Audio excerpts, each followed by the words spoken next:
Za predsjednika stranke izabrana je Ljubica Crnogorac, po zanimanju diplomirani pravnik, za potpredsjednika Jovan Gajić, po zanimanju inženjer informatike, a za sekretara stranke izabrana je Jelena Lukić, po zanimanju ekonomista. Zapisničar je Vesna Gajić, po zanimanju tehnički sekretar. Za članove predsjedništva izabrani su Vladislava Vladisavljević, po zanimanju ekonomski tehničar, Jasminka Kurajić, ekonomista, Mara Sadžak, domaćica, Dejana Dmitrović, student ekologije, Aleksandra Popović, bibliotekar, Gojko Desančić, VK mašin bravar i Petar Galitić, mašinski tehničar. Cilj formiranja odbora stranke u Sremskoj Mitrovici je uverenje da ova stranka svojim programom može biti ozbiljna alternativa sadašnjoj vlasti, jer su njeni članovi časni građani Sremske Mitrovice koji će pred svoje sugrađane izaći sa znatno drugačijim planom za oporavak i oživljavanje grada u svakom smislu te reči.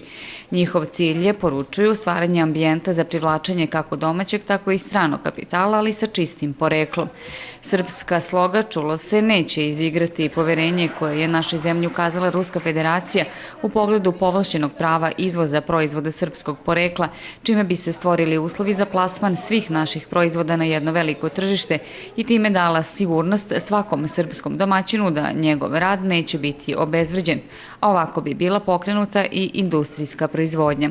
Srpska sloga je poručila i da će, ukoliko je birači ukažu poverenje, odmah preispitati administraciju u državnim institucijama, kao i da će pružiti punu podršku privatnim preduzetnicima i stvoriti nov socijalni program za ugroženo stanovništvo. Srpska sloga je pozvala građane da podrže program ove stranke i krenu u bolji život.